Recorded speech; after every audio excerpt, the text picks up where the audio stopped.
Hello, Tom LaVecchia here with a very, very special podcast today for New Theory Magazine.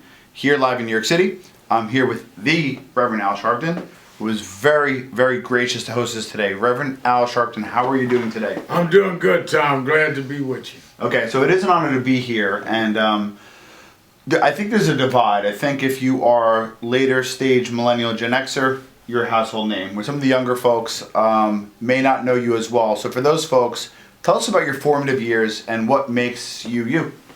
I started preaching in Brooklyn, New York when I was a little boy. Okay. In the Pentecostal church, I was a boy preacher. And when I was 12, I became involved in civil rights, which was 69, really. It was not even the 60s. And my mother had brought me to the bishop of my church denomination and said that, he's a boy preacher, he's doing all the churches, and the bishop had ordained me. He says, but he keeps wanting to be involved in civil rights, and I'm afraid he's going to get with the militants. Quotes. Okay. And so the bishop said, I'm going to bring him to Dr. King's organization of ministers. Oh, wow. And I joined the year Dr. King got killed. I was 13, going to be 13. And then after he got killed, I was all in. And Jesse Jackson was the national head of that division. He made me his youth director, so I grew up. And I've been in it ever since. I've done nothing all my life but ministry and civil rights. Wow. So at a very early age, you got involved with civil rights. What was your first personal bout with facing or confronting racism, your first personal experience? When I was a kid, around 8 or 9, my parents, I was born and raised in the South, in the North, in New York. My parents were from the South. So my mother was from Alabama, and my father was from Florida. And my father was a successful businessman, so every year he could buy a new Cadillac. And he would drive to Alabama and then Florida during the Christmas break. Nice. And we visit my grandmother on both sides. Grandfather was dead on my mother's side, but my father's side. My father, before he went into, he was, like I said, he owned a store, he owned real estate, and he had a construction company. Before that, he was an amateur boxer, and he was very, muscular, very fit. So I thought my father was the ultimate unbeatable guy. Yeah. We're driving south, and he stops. I'm 8 or 9. I'm in the back of the Cadillac with my sister.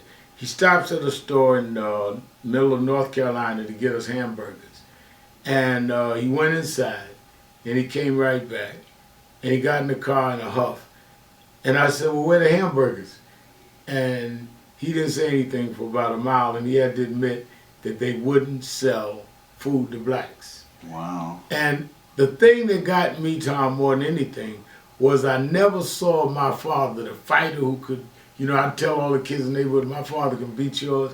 To see my father humiliated and couldn't do anything, it changed my whole perception of him.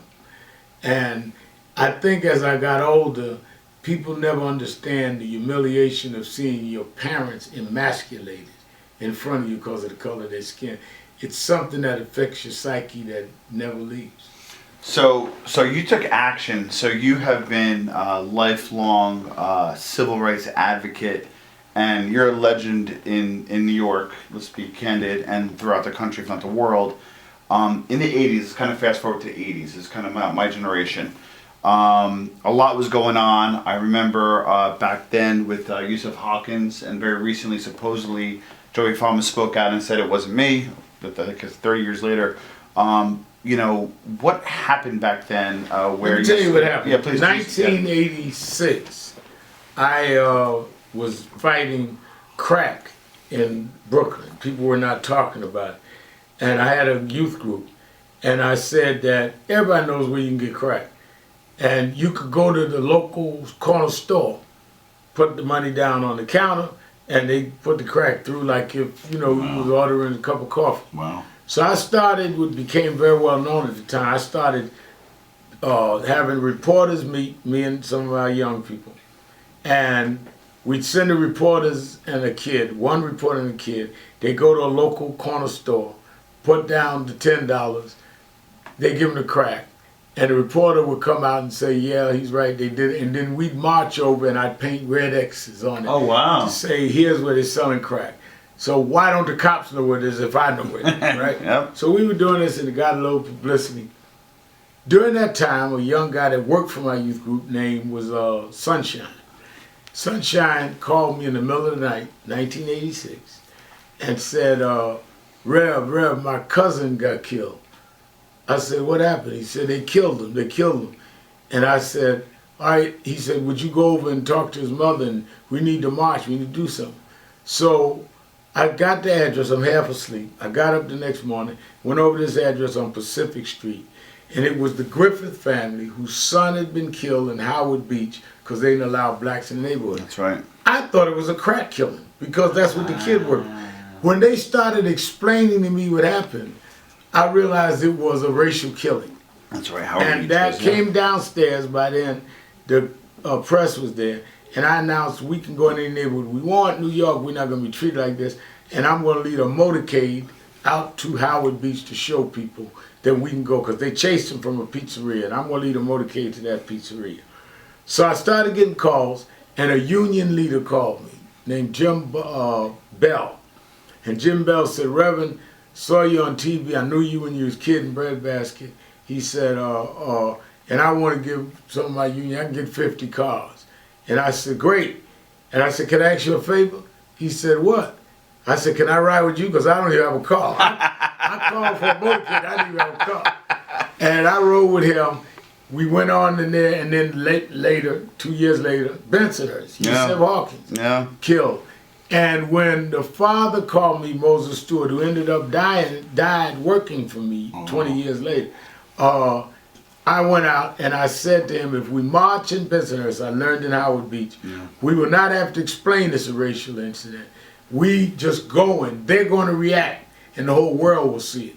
And we marched down that street and they threw watermelons at us, calling us the N-word, saying we're going to kill you and all that. Because why did we march? We marched because somebody in the neighborhood knew who killed Yusef. So we're saying y'all got to give up the killers. If we put the pressure on the neighborhood, y'all get, and we did. Joey Pham and two others. And they were convicted and went to jail.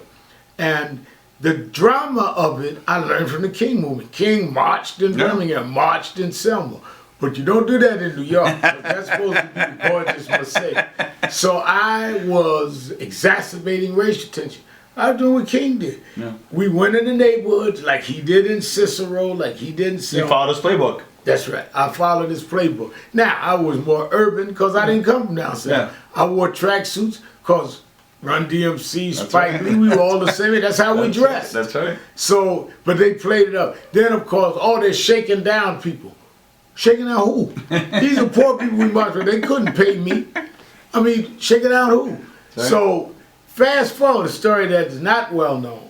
Many years later, I get a call from a local activist who later became an assembly member, who had been in the Black Panthers, a different discipline than me. And he says, a friend of mine who was in the Panthers' son is in jail. And I had run for the Senate then, and people knew I had some inside contacts in the, quote, state establishment. He says, and her son has been thrown in solitary unfairly, and would you help? And I said, help what? He said, help get him out of solitary. And he told me who it was. I said, man, that guy acts wild. He said, well, he's a good guy, good heart, real activist. I said, all right, I'll go. I called the head of prisons, and I said, I want to come to Albany and talk for this kid. And he says, well, tell me where he is and what it is. I told him the name. He says, oh, no. I said, try to do this for him. He called me back. He said, Reverend, if you will go to the jail, it's in Dannemora, and meet with the warden and talk to the kid and tell the kid to get in the education program to get his GED, his diploma, we'll let him out of solitary. I said, I got to go up to the jail. He says, yeah, there'll be nobody there in the meeting but the warden of the jail.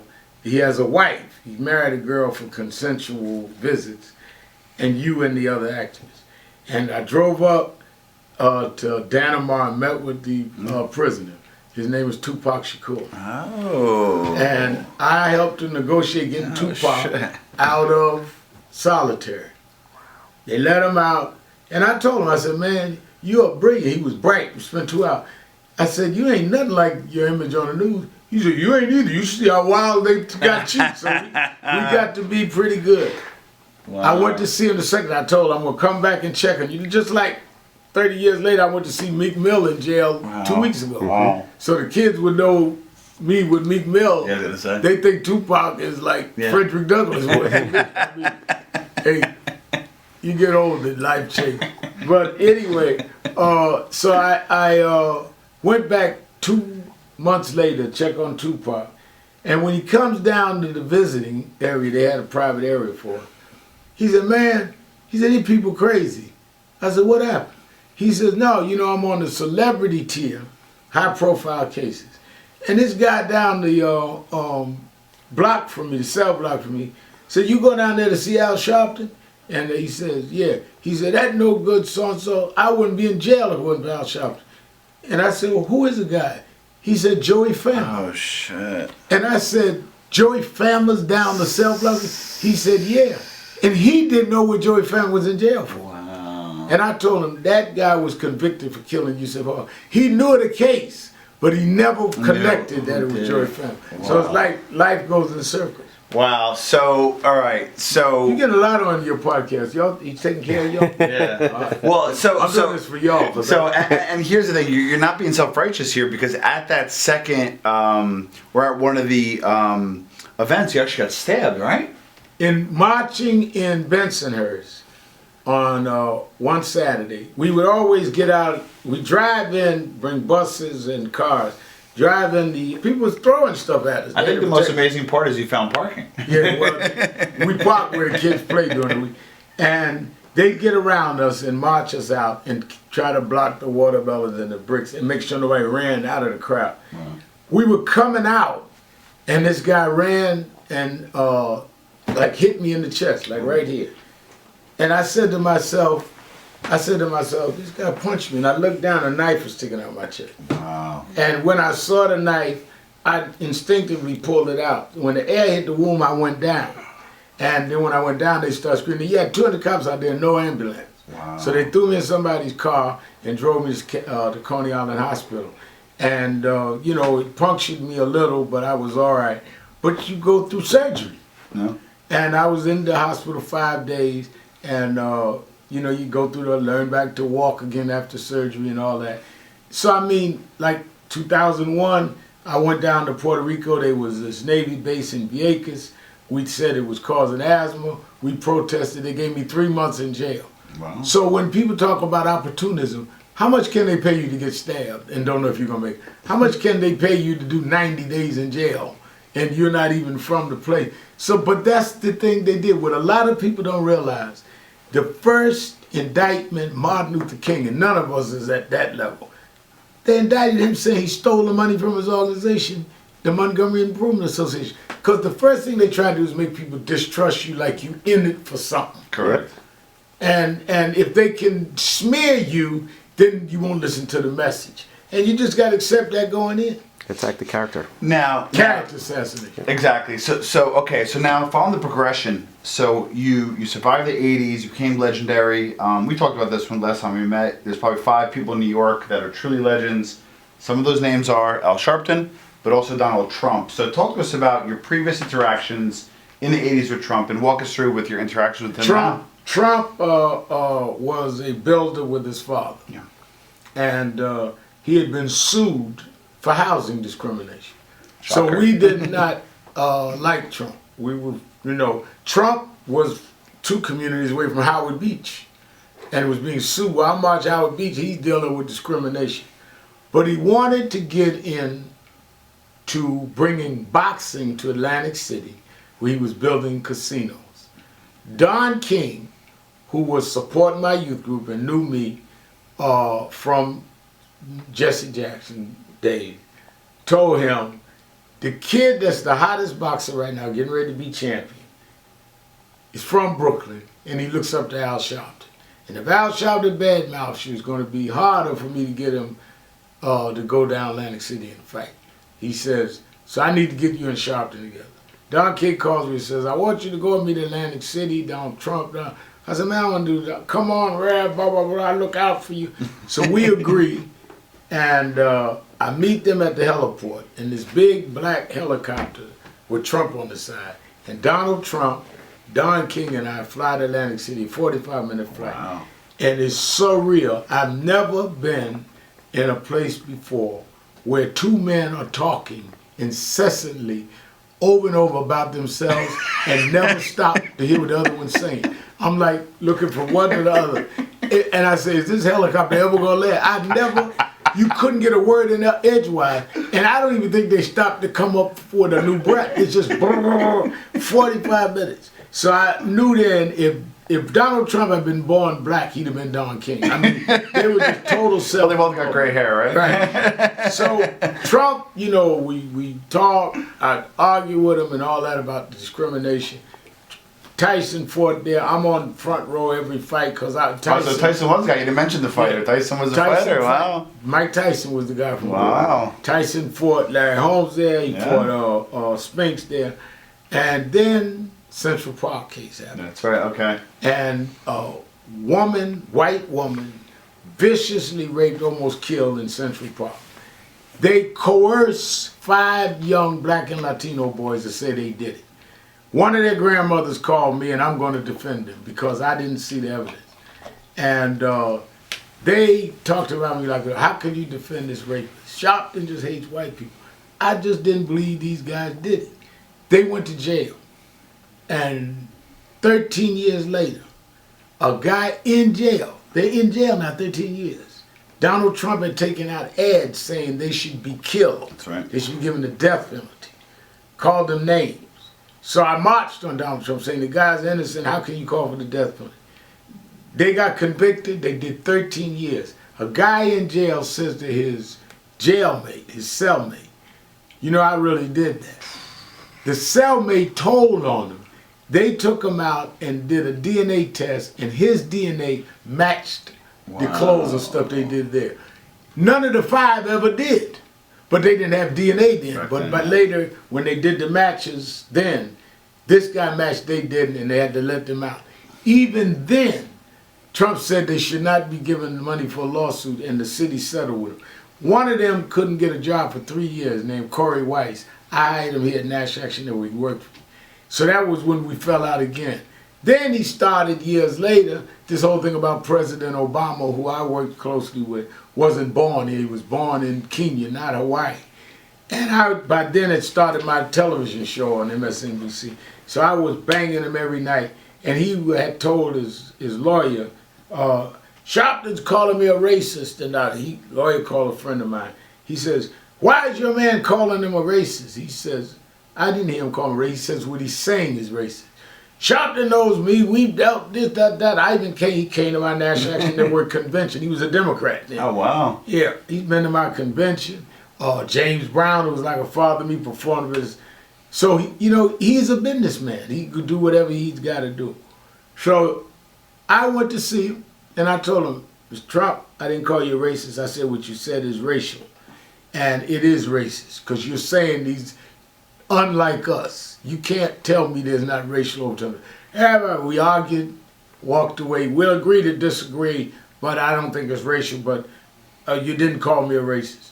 So when I get downstairs, I tell my friend, now, I'm going to talk about this on the show tonight.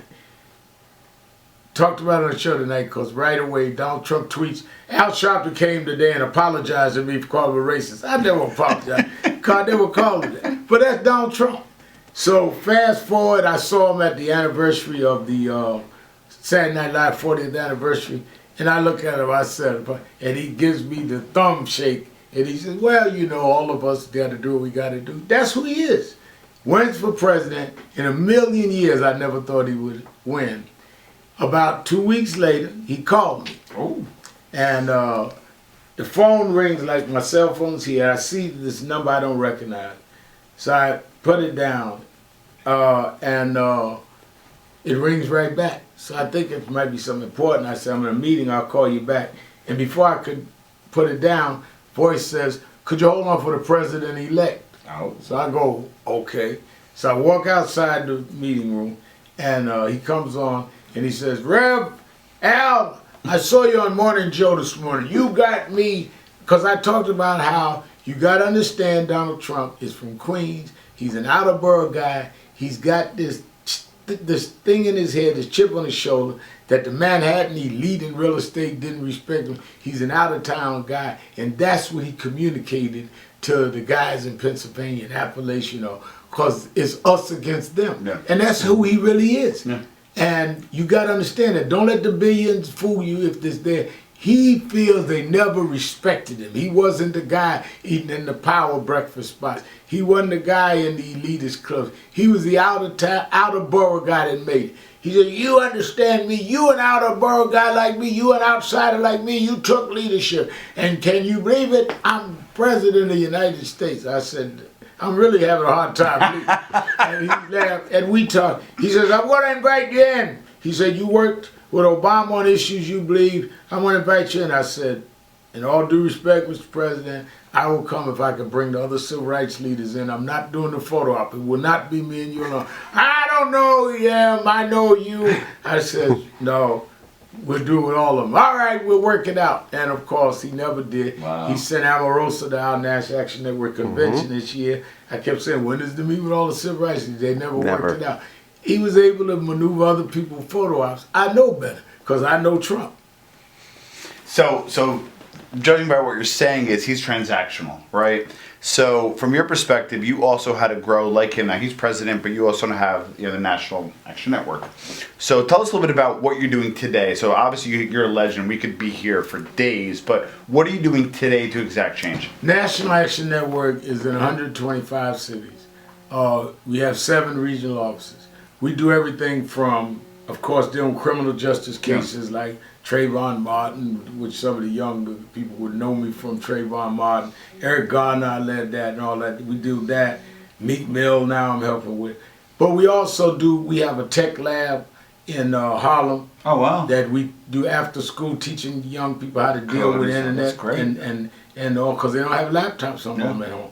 We have a 28,000 foot place in Newark called NAN, Tech World. Oh, wow. We have a finance department that deals with investing black businesses so they can invest in real estate and all. It's a multi-level thing. And I'm the president, and we have a staff of 43. We do rallies every Saturday. No matter where I am in the world, I'm at the Harlem rally on Saturday, which is broadcast live. And it's a day-to-day thing.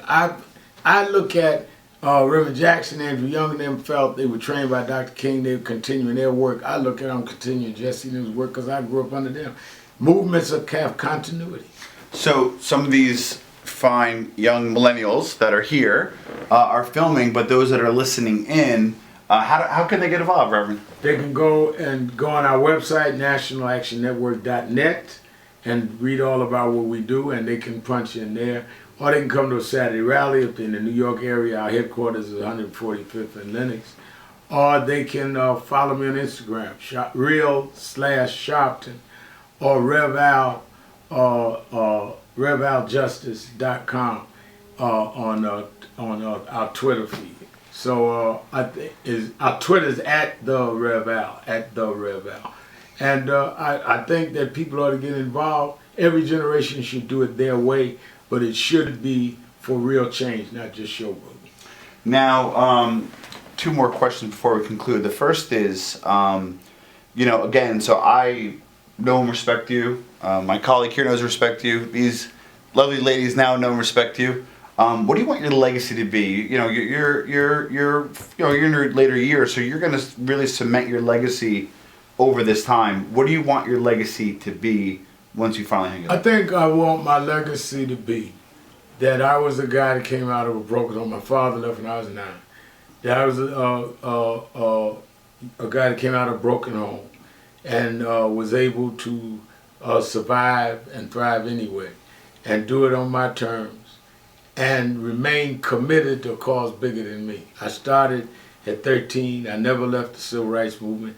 In many ways, I helped bring some of that north that changed racial profiling laws, stop and frisk laws and all.